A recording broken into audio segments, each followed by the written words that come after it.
আসসালামু আলাইকুম। Simon Memorial north south school and college কর্তৃক আয়োজিত অনলাইন ক্লাসে তোমাদের সবাইকে স্বাগত। সুপ্রিয় শিক্ষার্থীরা, আশা করি করোনাকালীন এই ক্লান্তি লগ্নে তোমরা সবাই ভালো আছো, সুস্থ আছো। করোনাকালীন যে সকল নিয়ম কানুনগুলো আছে সেগুলো তোমরা সবাই মেনে চলছো।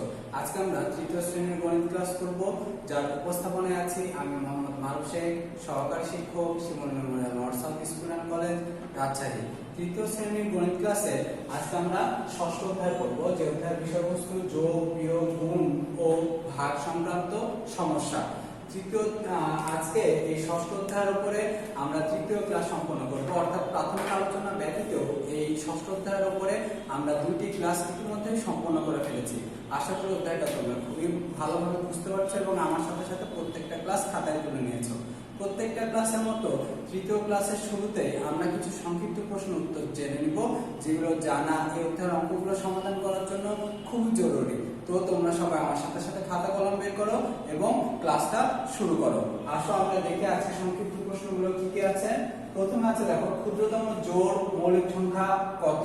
ক্ষুদ্রতম জোড় মৌলিক সংখ্যা, তিনটা শব্দ প্রতি বেশি গুরুত্ব দাও। প্রথমে ক্ষুদ্রতম, অর্থাৎ আমাদের তো সংখ্যার কোনো শেষ নেই। 1 2 3 4 5 6 করতে করতে যদি আমরা অসংখ্য ইনফিনিটি পর্যন্ত চলে যাই, তবু আমরা সংখ্যা কিন্তু গুণে শেষ করতে পারবো না। এই অসংখ্য সংখ্যার মধ্যে সবচেয়ে ছোট, ক্ষুদ্রতম বলতে সবচেয়ে ছোট সংখ্যা, এবং তার সাথে তার আরো দুইটা বৈশিষ্ট্যের কথা বলা হচ্ছে। এক হলো জোড় এবং দ্বিতীয় হলো মৌলিক। জোড় সংখ্যা কোনগুলো? যে সকল সংখ্যার একক স্থানীয় অঙ্কে জোড় সংখ্যা থাকে, অর্থাৎ 0 2 4 6 8 এই ধরনের অঙ্কগুলো একক স্থানে অবস্থান করে, তাদেরকে বলা হয় জোড় সংখ্যা। তাহলে আমাদের এই দুই নিঃসন্দেহে একটি জোড় সংখ্যা।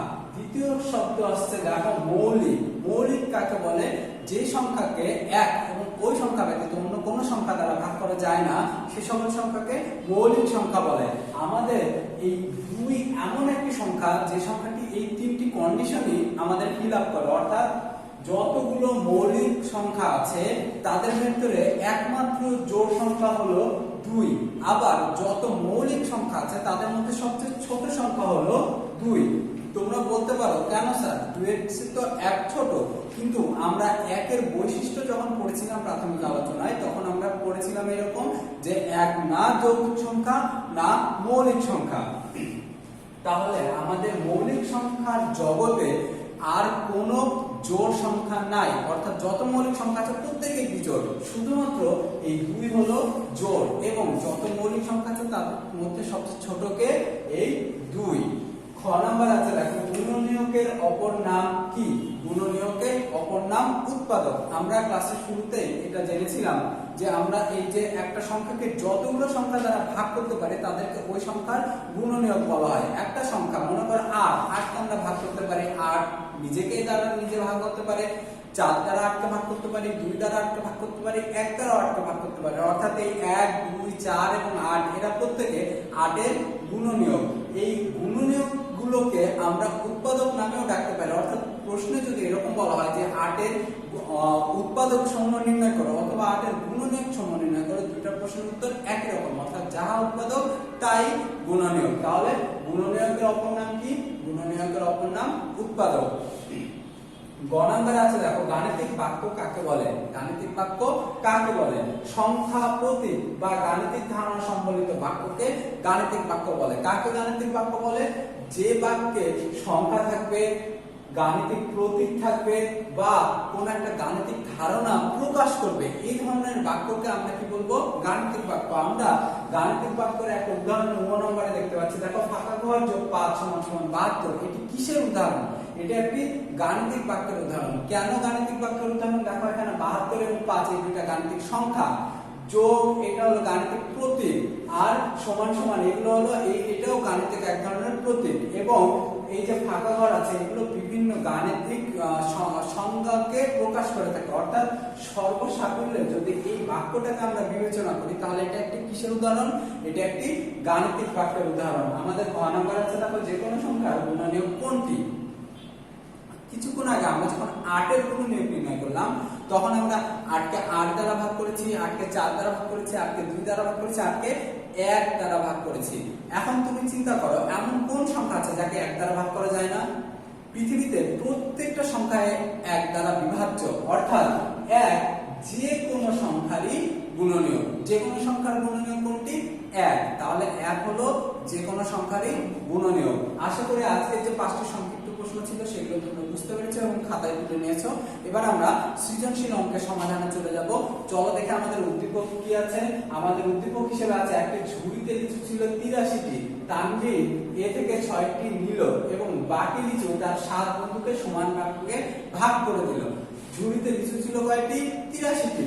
তানভীর নামক একজন সেখান থেকে 6টি নিজের জন্য রেখে দিল এবং বাকি যতগুলো লিচু ছিল সেগুলো তার 7টা বন্ধুর মধ্যে ভাগ করে দিল। এই উদ্দীপকের আলোকে প্রশ্ন করা হয়েছে, দেখো তানভীর লিচু নেওয়ার পর কতটি বাকি থাকবে? খ নাম্বার, প্রত্যেক বন্ধু কয়টি করে লিচু পাবে? ক নাম্বার, মোট লিচু 3 গুণ থেকে 2টি বেশি সমান কতটি লিচু? ঘ নাম্বার, প্রত্যেক বন্ধু তানভীরকে 1টি করে লিচু দিলে তার মোট কতটি লিচু হবে? তাহলে চলো আমরা অঙ্কগুলো সমাধান করে ফেলি। আমাদের ক নাম্বার প্রশ্ন কি ছিল? তানভীর লিচু নেওয়ার পর আর কতটি লিচু বাকি থাকবে? তাহলে ঝুড়িতে লিচু ছিল কয়টি? 83টি। সেখান থেকে তানভীর কয়টি লিচু নিল? 6টি। তাহলে যদি আমরা সর্বমোট লিচু থেকে 6টি বিয়োগ করে দিই তাহলে ঝুড়িতে আর কতটি লিচু অবশিষ্ট থাকবে সেটা আমরা পেয়ে যাব। আজ আমরা নির্ণয় করে দেখি। তাহলে 2 এর ক সমাধান। 2 এর ক সমাধান। ঝুড়িতে লিচু ছিল কয়টি বলো তো? ঝুড়িতে লিচু ছিল 83টি। তানভীর কয়টি লিচু নিল? তানভীর 6টি লিচু নিল এবং নেওয়ার পরে আর কতটি বাকি থাকবে সেটা আমরা নির্ণয় করব। তাহলে তানভীর 6টি লিচু নেওয়ার পর বাকি থাকে কতটি? যদি আমরা সর্বমোট অর্থাৎ 83 থেকে 6 বিয়োগ করে ফেলি তাহলে যে সংখ্যাটা পাবো ততটি লিচু আমাদের অবশিষ্ট থাকে। তাহলে আমরা অবশ্যই এই বিয়োগটা রাফে দেখে নিব যে 83 থেকে যদি আমরা 6 বিয়োগ করি তাহলে কি পাবো। দেখো উপরে ছোট সংখ্যা নিচে বড় সংখ্যা, সেক্ষেত্রে আমাদেরকে কি করি, আমরা একটা এক মনে মনে ধরে নিই। তাহলে উপরে হলো কত? 13 আর নিচে কত? 6। আমরা 13 থেকে যদি 6 বাদ দিই তাহলে 6 7 8 9 10 11 12 13, অর্থাৎ কত পাচ্ছি আমরা? 7। এখন এই একটা ফেরত দেওয়ার সময় এসেছে, কোথায় ফেরত দিব? এখানে উপরে 8 নিচে 1। 8 থেকে যদি আমরা 1 বাদ দিই তাহলে কত পাবো? 1 2 3 4 5 6 7 8, অর্থাৎ কত? 7। তাহলে ঝুড়িতে আর কয়টি লিচু বাকি থাকবে? 77টি। আমাদের উত্তর কি হবে? উত্তর 77টি।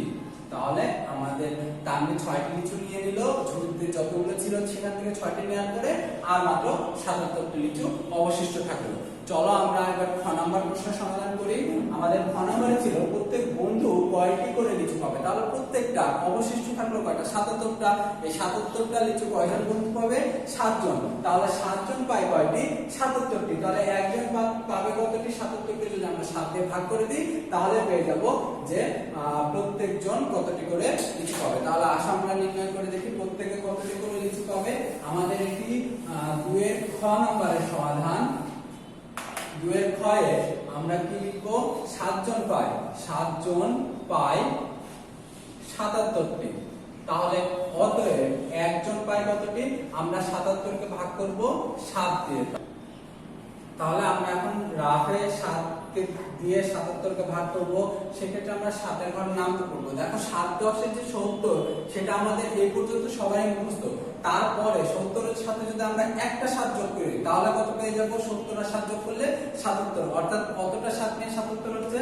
যদি আমরা গুণ করি 11 কে 7 দিয়ে তাহলে দেখো 7 থেকে 7 7 থেকে 7, তার মানে আমরা যদি এটা পার্ট পার্ট করে ভাগ করি, প্রথমে একটা 7 নিলাম, 7 থেকে 7 বিয়োগ করলে 0। এবার এই 7 নাও 7 থেকে 7, তাহলে বিয়োগ করলে আমরা বিয়োগফল কত পাচ্ছি? 0। তাহলে আমাদের ভাগফল কত পেলাম? 11টি, অর্থাৎ প্রত্যেকে কতটি করে লিচু পাবে? প্রত্যেকে পাবে 11টি করে লিচু। তাহলে উত্তর 11টি। আমাদের গ নম্বরে যে প্রশ্ন ছিল, দেখো মোট লিচু 3 গুণ থেকে 2টি বেশি সমান কতটি লিচু। তাহলে আমাদের মোট লিচু ছিল কতটি? 83টি। তার 3 গুণ আমাদেরকে নির্ণয় করতে হবে। 83 3 গুণ কত আমরা নির্ণয় করব, তার থেকে 2টি বেশি, অর্থাৎ মোট লিচুর 3 গুণ থেকে 2টি বেশি। তাহলে আমরা 3 গুণ যত পেয়েছি তার সাথে 2 যোগ করলেই মোট লিচুর 3 গুণের চেয়ে 2টি বেশি কতটি সেটা আমরা নির্ণয় করতে পারবো। আসো আমরা নির্ণয় করে দেখি। তাহলে এটা হলো আমাদের 2 এর খ নম্বর প্রশ্নের সমাধান। আমরা লিখব 2 এর ক এ যে ঝুড়িতে ছিল কয়টি, ঝুড়িতে লিচু ছিল 83টি। তাহলে মোট লিচুর 3 গুণ কতটি হবে বলো তো? মোট লিচুর 3 গুণ সমান কত হবে? 83 গুণ 3টি। তাহলে এখন যদি আমরা রাফে 83 কে 3 দ্বারা গুণ করি তাহলে 3 3 এর কত 9, 3 8 এ কত 24। আমাদের নামটা অবশ্যই খুব ভালো করে মনে রাখতে হবে। তাহলে আমরা কতটি পেলাম? 249টি। 249টি এটি পেলাম আমরা মোট লিচুর 3 গুণ। প্রশ্নে বলা হয়েছে এই 3 গুণের চেয়েও আরো 2টা বেশি। তাহলে আমরা কি বলতে মোট লিচুর 3 গুণের 3 গুণ থেকে 2টি বেশি, 2টি বেশি সমান কতটি লিচু হবে তোমরা বলো। তাহলে আমরা এই 249 এর সাথে যোগ করব কত? যেহেতু 2টি বেশি বলেছে তাহলে 2 যোগ করে দিলাম। তাহলে 2 আর 9 যদি যোগ করি 9 10 11, 11 আমরা কত লিখব? 1। হাতের 1 এসে যোগ হবে কার সাথে? 4 এর সাথে। তাহলে 4 আর 1 কত? 5। দেখো আমাদের হাতে কিছু নাই, 2 এর সাথে যোগ করার কিছু না, অর্থাৎ 2 সরাসরি বসে যাবে। তাহলে কতটি? 251টি। উত্তর কত পেলাম? উত্তর 251। আশা করি অঙ্কগুলো তোমরা বুঝতে পারছো এবং আমার সাথে সাথে অবশ্যই খাতায় তুলে নিচ্ছ যাতে পরবর্তীতে বাসায় চর্চা করতে পারো। এবার আমরা ঘ নম্বর প্রশ্নের সমাধান করব। দেখো প্রত্যেক বন্ধু তানভীরকে 1টি করে লিচু দিলে তার মোট কতটি লিচু হবে? তাহলে 7 জন প্রত্যেকে 1টি করে দিয়েছে, তাহলে মোট লিচু কত হবে? 7 গুণ 1 অর্থাৎ 60টি। এখন তার কাছে আগে কিন্তু 6টি লিচু ছিল, যখন সবার মাঝে দিচ্ছিল তখন সে 6টি লিচু নিজের জন্য রেখে দিয়েছিল। পরে বন্ধুরা আবার তাকে কয়টি দিল? 7টি লিচু দিল। তাহলে তার কাছে মোট কতটি লিচু হলো? আমরা যোগ করলেই পেয়ে যাব যে তানভীরের কাছে মোট কতটি লিচু হলো। আর আমরা সমাধান করে দেখি। ঘ নম্বর প্রশ্নের সমাধান আমরা কি লিখব? যে 7 জন প্রত্যেকে 1টি করে লিচু দিলে লিচুর সংখ্যা হবে কতটি বলতো? 7 গুণ 1। 7 গুণ 1 অর্থাৎ 60টি। তাহলে তানভীরের কাছে আগে ছিল কতটি? সে লিচু নিয়েছিল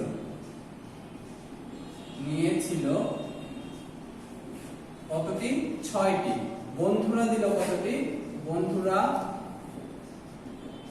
দিল 7টি।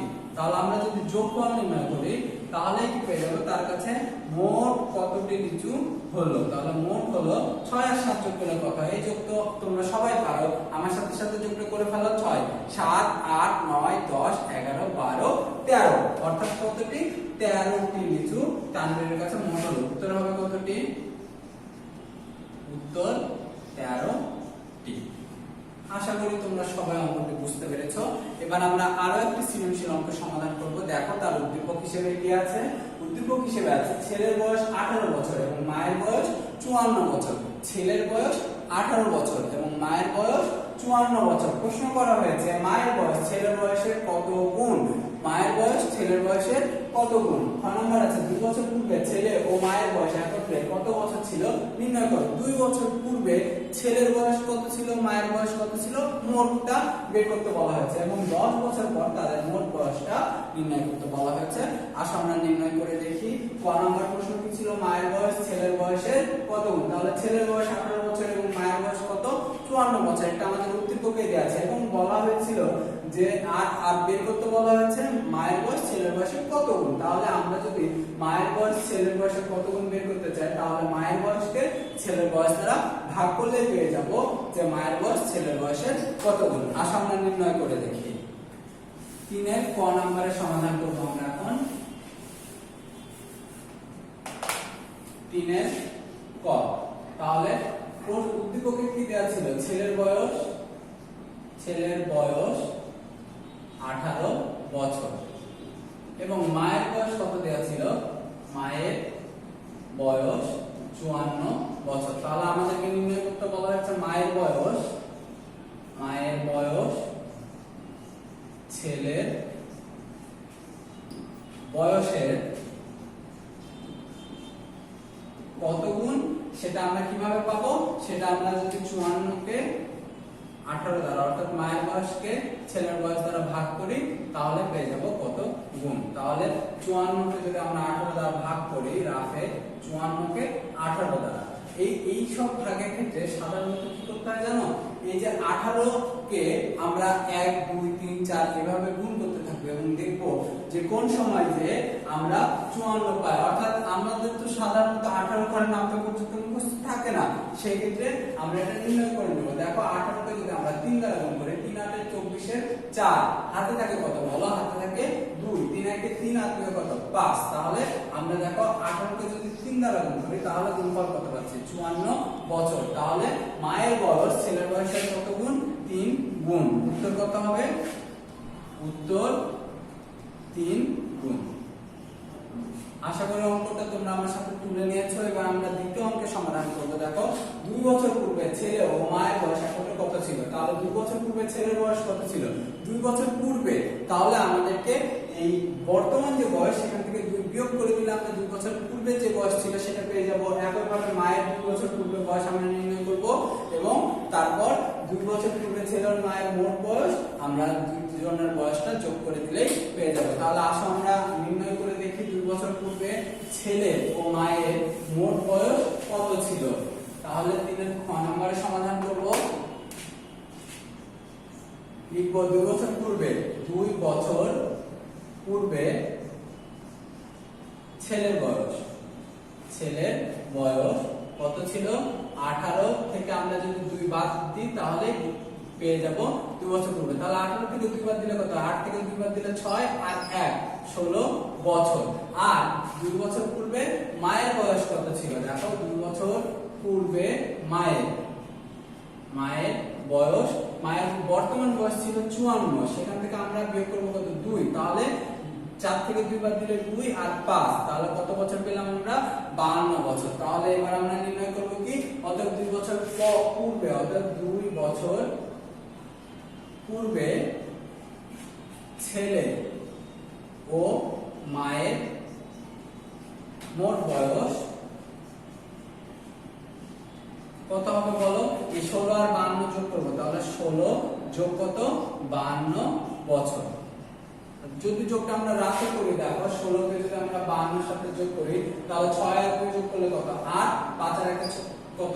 6। তাহলে কত পাচ্ছি আমরা? 68 বছর। তাহলে 2 বছর পূর্বে ছেলে ও মায়ের মোট বয়স কত? 68 বছর। উত্তর 68 বছর। এবার আমরা গ নাম্বার অঙ্কের সমাধান করব। গ নম্বরে আমাদের প্রশ্ন দেওয়া ছিল 10 বছর পর তাদের মোট বয়স কত হবে তা নির্ণয় করো। তাহলে 10 বছর পরে ছেলের বয়স কত? বর্তমান বয়সের সাথে 10 যোগ করব। 10 বছর পরে মায়ের বয়স কত? মায়ের বর্তমান বয়সের সাথে 10 যোগ করব এবং পরবর্তীতে দুটো বয়স আমরা যোগ করে ফেললেই পেয়ে যাব যে 10 বছর পরে ছেলে ও মায়ের মোট বয়স কত। আসলে আমরা নির্ণয় করে দেখি।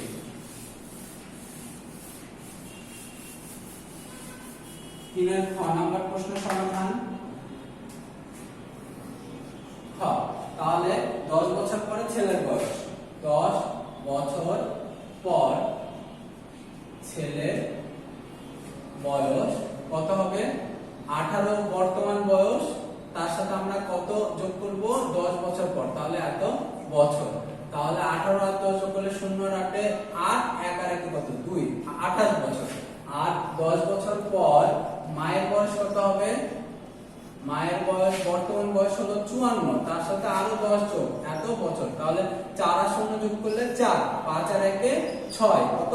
64 বছর। তাহলে আমরা এখন দুজনের মোট বয়সটা যদি নির্ণয় করতে যাই তাহলে কি বলবো? 10 বছর পর 10 বছর পর ছেলে ও মায়ের মোট বয়স কত হবে? 28 যোগ 64 বছর, অর্থাৎ ছেলের 10 বছর পরের বয়স যোগ মায়ের 10 বছর পরের বয়স। তাহলে আমরা যদি এই যোগফলটা রাফে নির্ণয় করি, 28 এর সাথে 64 যোগ করলে কত হয়? 8 আর 4 কত হয়? 8, 9, 10, 11, 12, 2 হাতে থাকে কত? 1, 1 আর 6 কত? 1 আর 6 7, 7 আর 2 কত? 7, 8, 9, অর্থাৎ কত? 92 বছর। তাহলে আমরা 10 বছর পরে ছেলে ও মায়ের মোট বয়স কত পেলাম? 92 বছর। উত্তর 92 বছর। তাহলে আমরা 10 বছর পরে ছেলে ও মায়ের মোট বয়স কত পেলাম? 92 বছর। পুরো অঙ্কটা আরেকবার দেখে নাও। 10 বছর পরে ছেলের বয়স কত? 18 এর সাথে আমরা মানে ছেলের বর্তমান বয়সের সাথে 10 যোগ, আর 10 বছর পরে মায়ের বয়স কত? মায়ের বর্তমান বয়সের সাথে 10 যোগ করে আমরা দুটো বয়স পেলাম, এবং 10 বছর পরে তাদের মোট বয়সটা যোগ করে দিলে আমরা পেয়ে গেলাম। এবার আমরা জ্যামিতি অংশে চলে যাব। আজকে আমরা জ্যামিতি অংশ থেকে শিখব বৃত্তের বিভিন্ন অংশের নাম চিহ্নিত করো। আমরা বৃত্ত কাকে বলে এবং বৃত্তের বৈশিষ্ট্য সম্পর্কে গত ক্লাস 2টাতেই আলোচনা করেছি। আজকে আমরা বৃত্তের বিভিন্ন অংশ সম্পর্কে জানবো। এটার জন্য তোমাদেরকে সুন্দর একটি চিত্র আঁকাতে হবে। যে চিত্র আঁকানোর জন্য তোমাদেরকে অবশ্যই পেন্সিল কম্পাস, পেন্সিল এবং স্কেল সাথে রাখতে হবে। তাহলে পেন্সিল কম্পাস, পেন্সিল এবং স্কেল নিয়ে আমার সাথে চিত্রটা আঁকানোর চেষ্টা করো। দেখো আমরা বৃত্তের বিভিন্ন অংশ কিভাবে অঙ্কন করছি। সেটার জন্য তোমাদের প্রথমে পেন্সিল কম্পাসে একটা পেন্সিল আটকাতে হবে। তোমাদের সবারই পেন্সিল কম্পাস বাসায় আছে আশা করছি। এই যে পেন্সিল কম্পাসে পেন্সিল আটকে নিলাম। নেওয়ার পরে তোমাদের খাতার যে কোনো একটা বিন্দুকে কেন্দ্র হিসেবে ধরে নাও। এটা আমি আমার এখানে কেন্দ্র হিসেবে নিয়ে নিলাম। নেওয়ার পরে এখন এই বিন্দুকে কেন্দ্র করে একটা বৃত্ত অঙ্কন করব। দেখো আমরা একটা বৃত্ত অঙ্কন করলাম। এই এতটুকু অঙ্কন করাতে আমরা একটা জিনিস পেয়ে গেছি। দেখো এই যে কেন্দ্র, এই কেন্দ্রটা হলো কি আমাদের ম। তাহলে আমরা বৃত্তের 6টা অংশ চিহ্নিত করব। কয়টা অংশ চিহ্নিত করব? 6টি। তার মধ্যে একটা পেলাম। কি পেলাম আমরা? কেন্দ্র। বৃত্তের কেন্দ্রকে আমরা কি দ্বারা প্রকাশ করেছি? ম দ্বারা। এবার যদি তুমি এই বৃত্তটারে এইরকম পরিধি বরাবর একটা দাগ অঙ্কন করে ফেলো, পরিধি বরাবর যদি এমন দাগ দাও, কেন্দ্র দিয়ে পরিধির যে কোনো দুইটা বিন্দুকে যোগ করে দিলাম। কেন্দ্র দিয়ে পরিধির যে কোনো দুইটা বিন্দুকে যোগ করে দিলাম এবং যদি নামকরণ করো, এটা ক, এটা থ, তাহলে তুমি এই কেন্দ্রগামী যে দুইটা পরিধির সংযোজক রেখা পাচ্ছি সেটাকে আমরা বলি ব্যাস। এই ব্যাসকে আমরা কি দ্বারা প্রকাশ করেছি চিত্রে? ক খ। দেখো কেন্দ্র দিয়ে বৃত্তের পরিধির যে কোনো দুইটা বিন্দুকে আমরা যোগ করে দিয়ে কি নির্ণয় করতে পেরেছি? ব্যাস। এখন তোমাদের প্রশ্ন থাকতে পারে ব্যাস কি শুধু এইরকমই হয়? উত্তর হচ্ছে না।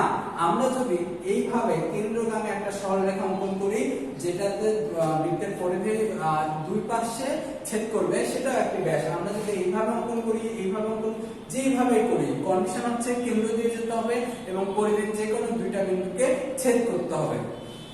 এবার দেখো কেন্দ্র দিয়ে যখন আমরা পরিধির দুইটা বিন্দুকে ছেদ করেছি তখন সেটার নাম কি দিয়েছি? ব্যাস।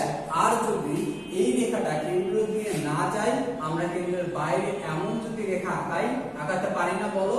আমরা বৃত্তের পরিধির যে কোনো দুইটা বিন্দুকে যোগ করেছি কিন্তু কেন্দ্র দিয়ে না, এবং নামকরণ করেছি এটা গ এবং এটা ঘ। তাহলে এই যে কেন্দ্র দিয়ে না যাওয়া যে রেখা সেটাকে আমরা বলি জ্যা। কি বলে আমরা বলো? জ্যা। আমাদের চিত্রে গ ঘ হলো সেই জ্যা যেটা কেন্দ্র দিয়ে যায়নি। কেন্দ্র দিয়ে না যাওয়া বৃত্তের পরিধির যে কোনো দুইটা বিন্দুর যোগফলকে কি বলা হয়? জ্যা। এবার আসো আমরা চিত্র মোটামুটি সম্পূর্ণ করে ফেলেছি। এবার কেন্দ্র থেকে যদি এইরকম একটা রেখা কেন্দ্র থেকে শুধুমাত্র পরিধি পর্যন্ত এরকম একটা রেখা অঙ্কন করি তাহলে, এবং বিন্দুটা যদি নামকরণ করি যেটা ও, তাহলে দেখো ম ও, অর্থাৎ কেন্দ্র থেকে পরিধির যে দূরত্ব, বৃত্তের কেন্দ্র থেকে পরিধির দূরত্বকে প্রকাশ করছে এই রেখাটা। এই যে কেন্দ্র থেকে পরিধির দূরত্ব, এটা কিন্তু চারপাশেই সমান, অর্থাৎ এই রেখাটাকে বলা হয় ব্যাসার্ধ। কি বলা হয়? ব্যাসার্ধ, রেখাটাকে বলা হয় ব্যাসার্ধ। আমরা চিত্রে ম ও এটা হলো আমাদের এই বৃত্তটার ব্যাসার্ধ। এখন তোমাদের মনে প্রশ্ন থাকতে পারে, তাহলে তো ম থেকে খ পর্যন্ত এটা কেন্দ্র থেকে পরিধির দূরত্ব, আবার ম থেকে ক পর্যন্ত কেন্দ্র থেকে পরিধির দূরত্ব। হ্যাঁ, তোমাদের প্রশ্নটা সঠিক। এই ক ম খ এটাও বৃত্তের ব্যাসার্ধ, ম ক এটাও বৃত্তের ব্যাসার্ধ। আমরা তোমাদেরকে আলাদাভাবে এই ম টা বৃত্তের ব্যাসার্ধ হিসেবে দেখিয়েছি। এবার আসো যে বৃত্তের পরিধি দেখো, এই ক খ থেকে ও পর্যন্ত পরিধির কিছু অংশ আমরা কেটে নিয়েছি মনে হয়। আমরা যদি এই পুরো চিত্রটা বাদ দিয়ে শুধু এতটুকু রাখি, তাহলে এটা দেখতে অনেকটা একটা বৃত্তচাপের মতো মনে হচ্ছে, এবং এই অংশটুকে আমরা বৃত্তচাপই বলে থাকি, বৃত্তচাপ।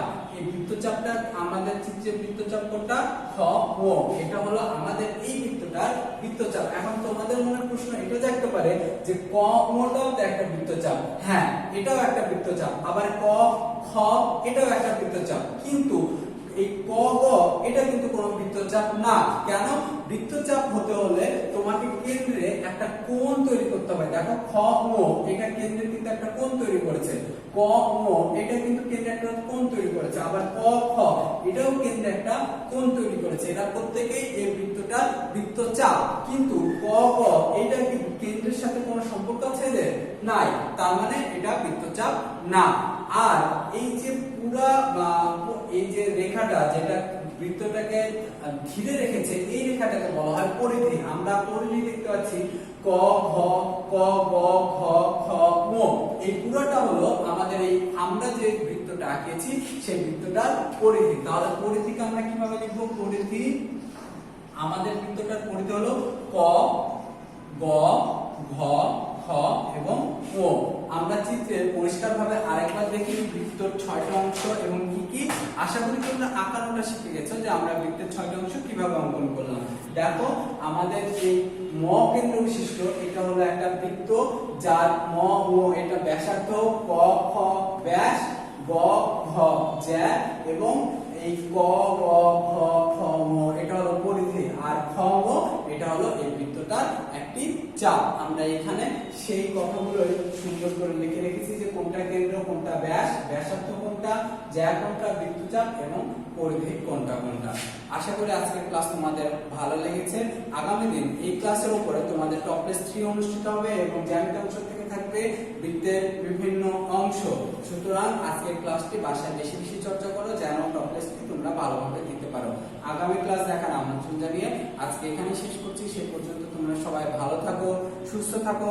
করোনাকালীন সময় সরকার কর্তৃক নির্ধারিত যে সকল নিয়ম কানুনগুলো আছে সেগুলো মেনে চলো। বারবার হাত স্যানিটাইজ করো, বাইরে প্রয়োজনে বের হলে মাস্ক পরিধান করো, সর্বোপরি বাসা অবস্থান করো। ধন্যবাদ সবাইকে। আসসালামু আলাইকুম।